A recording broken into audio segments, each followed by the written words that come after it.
Royalty achiever, जो कि सब चीज को एक्टिवली काम करती है, ज्वाइनिंग अपने से करती है, पिकअप सेंटर अपने से चलाती है, सारे बिलिंग व्यवस्था सब अपने से करती है, जितना भी तरह का काम होता है आरसीएम के अंदर वो सारी चीज को करती है।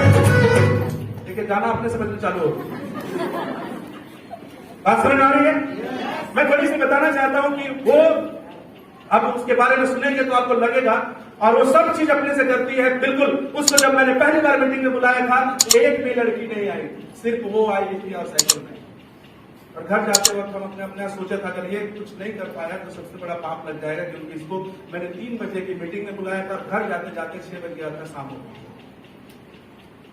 रॉयल्टी भी आई, बड़ी रॉयल्टी भी आई, उससे बड़ी रॉयल्टी भी आई, टेक्निकल भी आई, और आज आपके बीच में पूरे फैमिली में एक आरसीएम माहौल है। और आप अगर आप ताली नहीं बजाए तो भगवान कसम आपकी खुशियां आपसे महरूम रह जाएगी, आपसे दूर हो जाएगी। इसे ताली तो जरूर बजाएगी, पक्का। यस। और मोबाइल ऐसे पकड़ के ताली कैसे बजाएगी? मोबाइल को पहले खींच लीजिए, ताली मारना खींच के जोरदार तरीके से। अगर आपको खड़े होने का मन है तो खड़ा हो जाइए, उठने का मन है तो उठ जाइए, और लेटने का मन है तो लेट भी जाइए, कुछ भी जरूरत कीजिए। तो इसी आपकी उठा पटक के बीच में, आपकी जोरदार एक्साइटमेंट के बीच में जो लोग दांत दिखा रहे हैं अच्छी बात है, जो नहीं दिखा पा रहे कोई बात नहीं, बात समझ आ रही है? आप लोगों के जोरदार तालियों के बीच में मैं पहले टेक्निकल अचीवर को बुलाने जा रहा हूं। उनका नाम है उर्मिला कुमारी फ्रॉम धुरवा।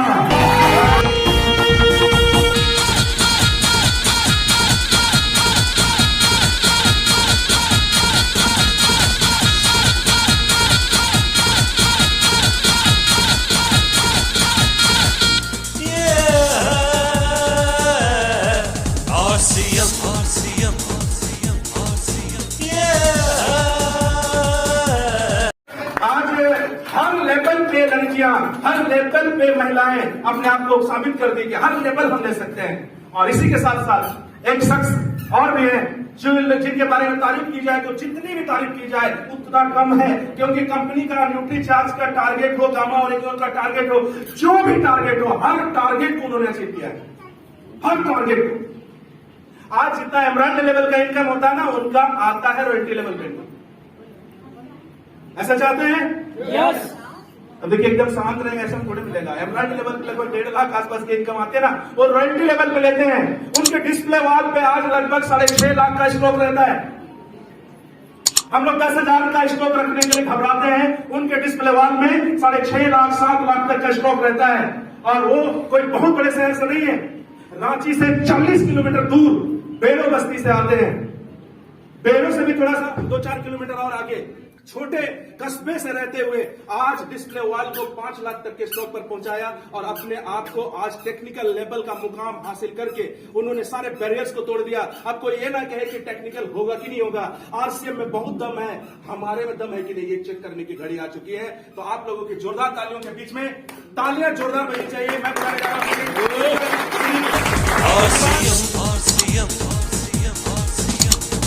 दुनिया में आए हो कुछ कर जाना है, आसमाने को फिर से जगाना है। दुनिया में आए हो कुछ कर जाना है, आसमाने को फिर से जगाना है। आज सभी को बांटेंगे खुशियाँ।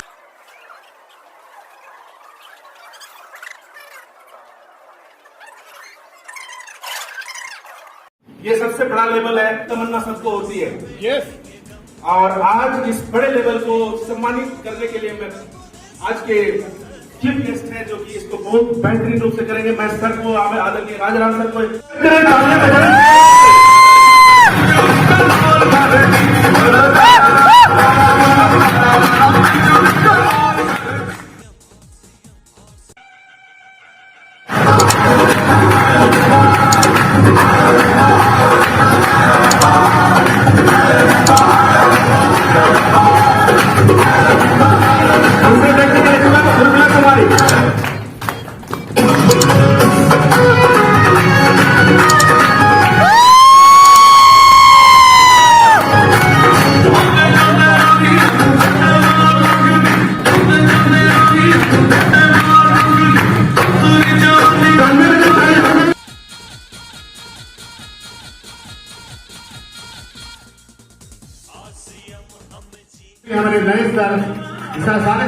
हमारे साथ थे और इनका जो टाइम टू टाइम मीटिंग होता रहता है, कभी जूम मीटिंग और तरह की मीटिंगें, जिससे मुझे बैकग्राउंड मिलता रहा और काम करने में बहुत ज्यादा प्रोत्साहन मिला। इसलिए मैं चाहता हूँ ये सारे चीज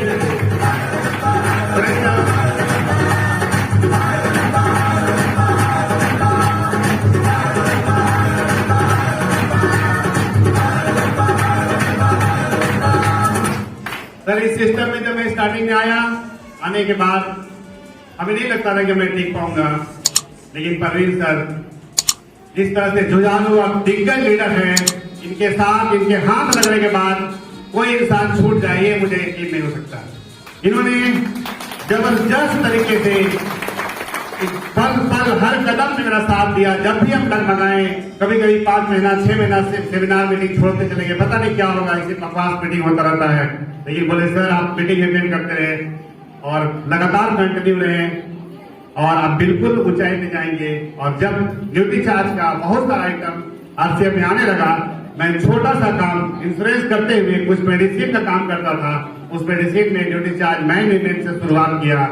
आज ओमेगा को चना और गुड़ की तरह बेचता हूँ और S5 और डीजे सारे प्रोडक्ट बिल्कुल मेरे बिजनेस के लिए चार चांद है और जबरदस्त लोगों को फायदा है। शुरुआत तो किया था बस एक डिस्ट्रीब्यूटर के तौर पे और ड्यूटी चार्ज ने मुझे MBBS डॉक्टर से भी बड़ा बना दिया।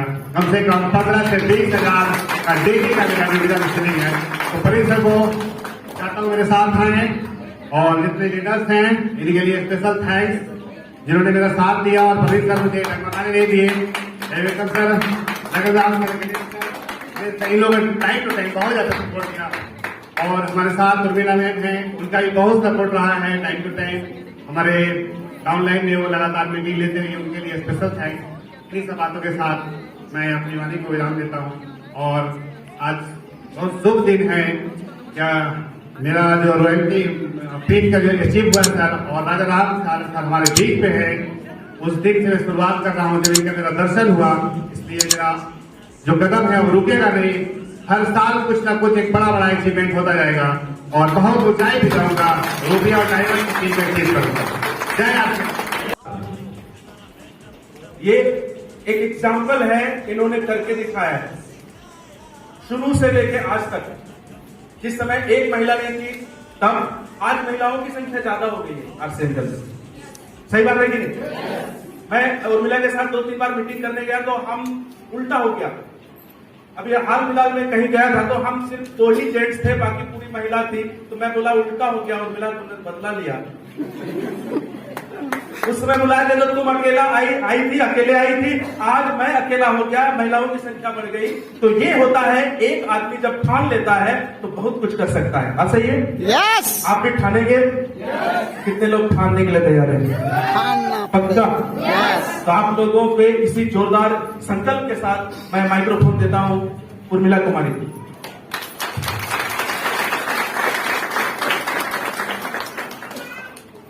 सभी को धन्यवाद। नमस्कार। नमस्कार। प्यार से। नाम उर्मिला, रांची धुलवा से है और इस सिस्टम को सीख रहे हैं। और सबसे पहला मैं धन्यवाद देती हूँ अपनी पूरी फैमिली को, जो उनका मेरा बहुत बड़ा सपोर्ट है, हर समय मेरा साथ देते हैं। चाहे मैं जहाँ भी जाऊँ मुझे रोक टोक नहीं होता, क्योंकि वो जान गए हैं कि आरसीएम है और वो क्या करती है, क्या जाती है। क्योंकि हमेशा मैं घर से बाहर निकलती हूँ तो घर में बता के जरूर जाती हूँ किसके साथ जा रही हूँ, कहाँ जा रही हूँ, है ना।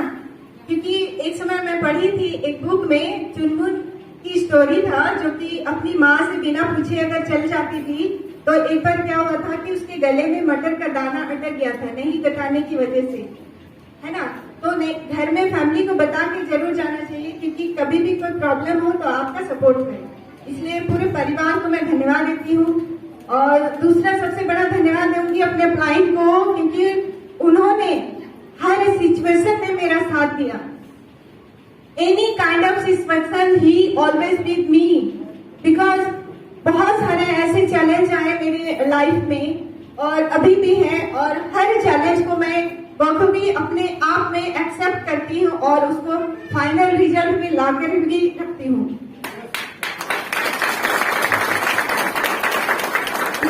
स्पेशल थैंक्स अपलाइन को, क्योंकि अपलाइन तो है ही, उनकी वाइफ भी आज नहीं आई है, उनका भी फुल सपोर्ट रहता है मोटिवेट करने के लिए कि उर्मिला तुम कर सकती हो और तुम करोगी। इस तरह से फोन में लगातार बात होती रहती है, तो अपलाइन के सपोर्ट है बहुत अच्छा है।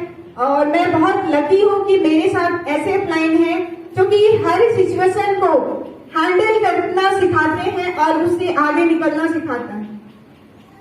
और दूसरा मेरे लाइफलाइन है जो कि वो समझते हैं कि अपलाइन को बड़े लेवल पे लेके जाना है। बहुत सारे ऐसे डाउनलाइन होते हैं जो कि अगर पता चल जाए कि अपलाइन का बड़ा लेवल आ रहा है और फाइनल रिजल्ट अब होने वाला है, तो अगर उनको फोन किया जाए ना तो स्विच ऑफ हो जाता है। कुछ लोग ऐसे भी होते हैं और कुछ डाउनलाइन, कुछ लाइफलाइन ऐसे होते हैं कि वो जी जान लगा देते हैं, आखिरी एंडिंग टाइम तक वो साथ देते हैं अपलाइन का। स्पेशल वो सारे मेरे लाइफलाइन है, उनको बहुत तहे दिल से धन्यवाद। Thank you so much. आप लोगों की वजह से ही आज मैं स्टेज पे आ पाई हूँ।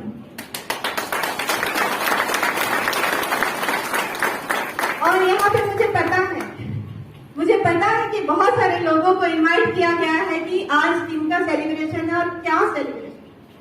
बहुत सारे लोग ये बोल के लाए होंगे यहाँ पे कि आज चलो कुछ ऐसी लड़की है जो कि उनका क्या किया और कैसे किया और आज उस लेवल पे है, ये बोल के जरूर लाए होंगे। मुझे पता है क्योंकि फील्ड में बहुत सारे लोगों से बात हुई तो पता चला कि आपका तो चर्चा पूरे माहौल आरसी में ही आपका नाम है, ऐसा मुझे सुनने को मिला था। तो सभी को जानना चाहते हैं कि मेरा बैकग्राउंड क्या है, मेरा फैमिली क्या है। तो अब अगले 2 से 3 मिनट में अपनी सारी बात को रखूंगी क्योंकि हमारे बीच में राजाराम सहारण जी सर आए हैं और मेरा जो 8% का रॉयल्टी भी उन्हीं के हाथों अवार्ड मिला था भिलवाड़ा के स्टेज पे।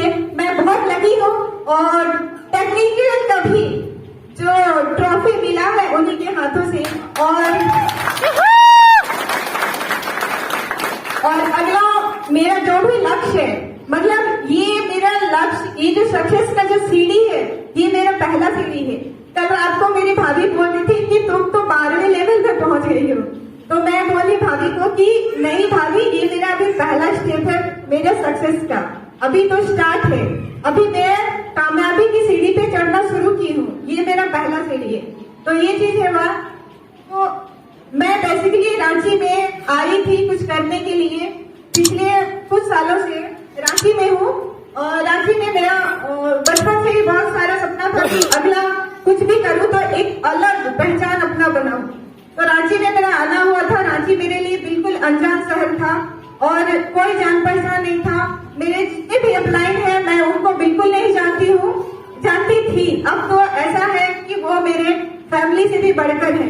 तो रांची में बिल्कुल अनजान शहर में आई थी और धीरे धीरे जब आरसी मिला और साथ में मैं सिलाई दुकान में सिलाई का काम करती थी।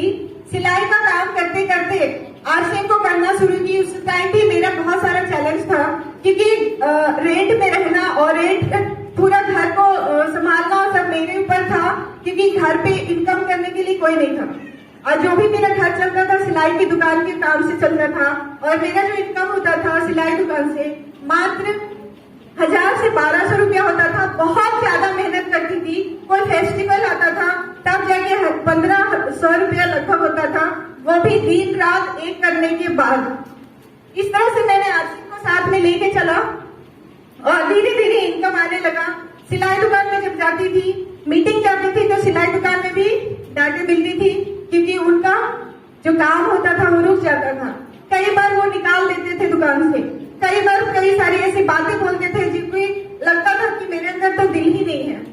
इस तरह से बहुत सारी चीजें होती थी। उस समय बोलता था करना है तो करो, नहीं तो जाओ, आरसी मारसी करते रहती है, एक दिन तुम्हारा आरसी भी छुड़वा दूंगी। इस तरह से सिलाई दुकान के जो मालिक थे वो बोला करते थे, लेकिन उस समय मैं कुछ नहीं बोलती थी क्योंकि मैं मजबूर थी। लेकिन उस समय एक बात मेरे अंदर बहुत चलता था, आज तुम आरसी को बोल रहे छुड़ा दूंगा, जिस दिन मैं तुम्हारा दुकान छोड़ूंगी तो तुम्हारा दुकान ही बंद हो जाएगा। तो आज वाकई में देखिए, मैं जिस दुकान में काम कर रही थी उस दुकान को जैसे मैं छोड़ी उनका दुकान बंद हो चुका है। तो ऐसा लगता था कि पता नहीं मैं कर पाऊंगी कि नहीं, क्योंकि मीटिंग में भी आती थी, कुछ लोगों से जान ऑटो में जाती थी तो बात करती थी, किसी से मिलती थी तो बात करती थी, उनको इनवाइट करती थी। तो जैसे मीटिंग में आती थी, मीटिंग में भी लाती थी, भाड़ा लगा के टिकट लगा के सब कुछ करती थी। उसके बाद भी लोग जब जाते थे तो दूसरे लोग उनको ज्वाइन करवा देते थे पैसा देकर। उस समय लगता था कि अब तो हमसे नहीं होगा, क्योंकि बड़े बड़े लोग इस तरह से करते हैं। फिर भी हिम्मत नहीं हारी, बस मीटिंग सेमिनार में अटेंड करते रही, अपलाइनों का साथ रहा, बहुत सारी किताबें मिली पढ़ने को, और मैं आज यहाँ पे हूँ। इस तरह से मेरे लाइफ में चैलेंज था। आरसी में आने के बाद भी आरसी में भी चैलेंज है, ऐसा नहीं है कि नहीं है। आज से 2 साल पहले कुछ लोगों ने चैलेंज किया, नॉट इन माई फेस, पीछे से बोला, किसी को बोला कि अगर मैं इसके आगे खड़ा हो जाऊं तो शायद ये नहीं कर पाएगी। सवाल ही नहीं होता कि आसिफ कर पाएगी। वो किसी को बोले थे, किसी के माध्यम से मेरे कानों तक आया था। उस समय भी मैं कुछ नहीं बोली, क्योंकि पीठ पीछे बोला। अगर वो बहादुर होती, साहसी होती तो मेरे फेस पे चैलेंज करते। लेकिन मुझे पता है मैं हर चैलेंज को एक्सेप्ट करती हूँ और उसको पूरा भी करती हूँ।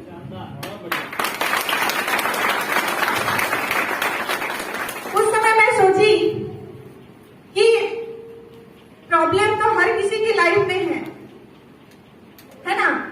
प्रॉब्लम हर किसी की लाइफ में आता है, अगर उसको जो फेस करके आगे बढ़ता है वही कामयाबी पे जाता है।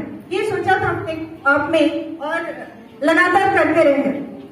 इसीलिए बोलती हूँ, जिंदगी में प्रॉब्लम का आना पार्ट ऑफ लाइफ है, उसे हंस के जो निकलता है आर्ट ऑफ लाइफ है। तो इसीलिए जो भी यहाँ पे आए हैं वो बिल्कुल निराश ना हो, हताश ना हो, क्योंकि अभी जो गाना बज रहा था ना, बहुत शानदार लगता है। क्यों तरसता है तू बंदे, है ना?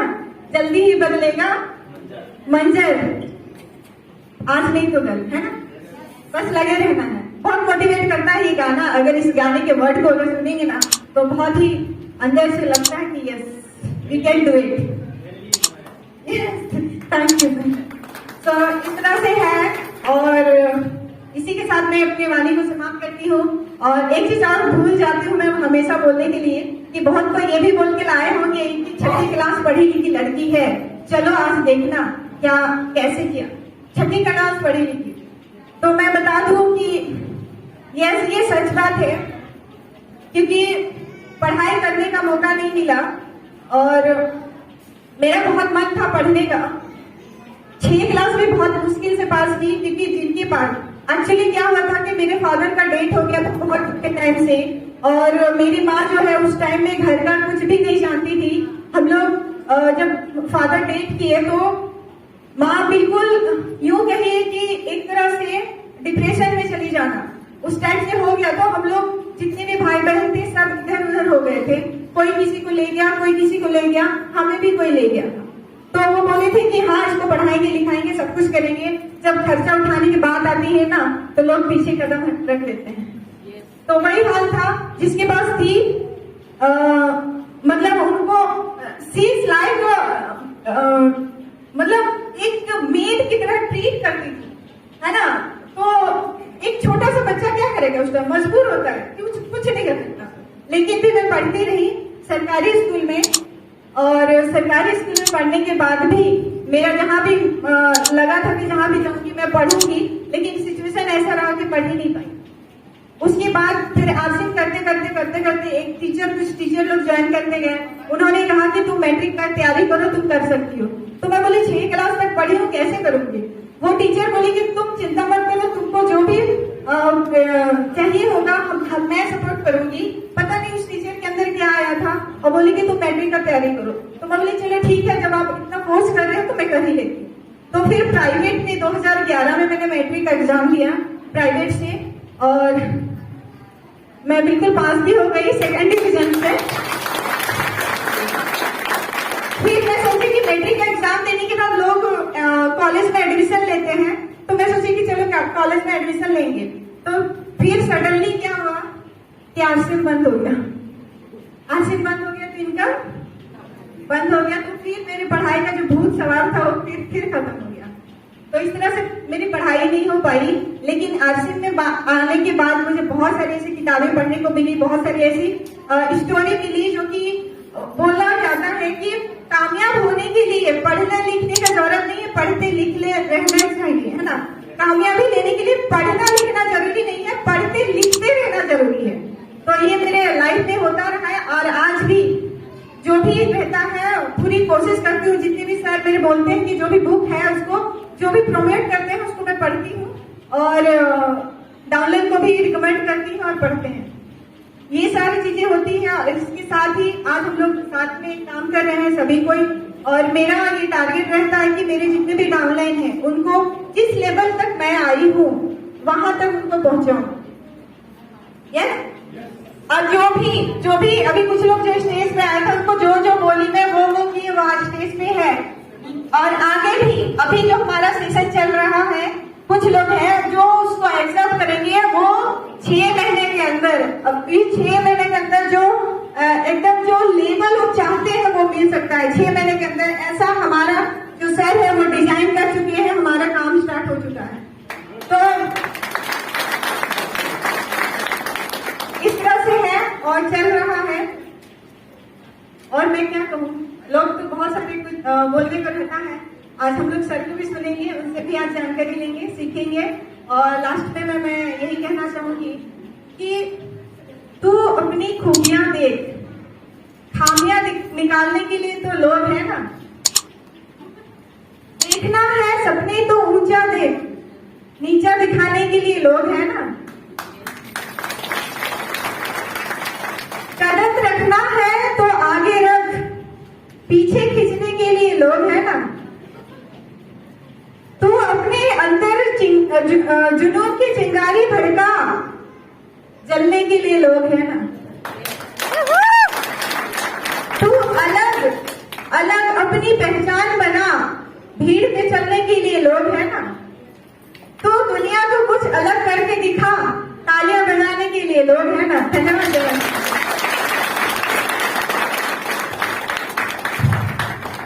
समझ में आया जी? यस। करना पड़ेगा। 6 क्लास फॉर्मल एजुकेशन, 6 क्लास पढ़ी लिखी बहुत से लोग मैट्रिक पास रहते हैं लेकिन माइक पकड़ा दो तो बोल नहीं पाते हैं। आरसीएम में एक चीज सुना था कि पर्सनालिटी डेवलपमेंट होता है और यहाँ पे पर्सनालिटी डेवलपमेंट का इससे जीता जागता उदाहरण कहने लगेगा। कितनी भी बड़ी कोर्सेज कर लो लेकिन इतनी बड़ी पर्सनालिटी डेवलपमेंट अगर कहीं पे होता है, रियल में अगर होता है, तो एक प्लेटफॉर्म है जिसका नाम है आरसीएम। चैलेंजेस चाहे जितनी भी हो उसको झेलने की अगर पावर देता है तो आरसीएम। उतार चढ़ाव जिंदगी में बहुत से आएंगे, बहुत से लोग कुछ भी बोलेंगे, आप लोगों की परवाह ना करो। आप क्या करोगे, बस ये आपको काम ना करना है। कहते हैं कि आपकी इजाजत के बगैर कोई आपको नीचा नहीं दिखा सकता। आपका अगर इजाजत नहीं है कि मैं नीचा नहीं हूं, अपने आप पे गर्व करने की कोशिश कर कि मेरे पास आरसीएम है और आरसीएम से हर वो चीज किया जा सकता है।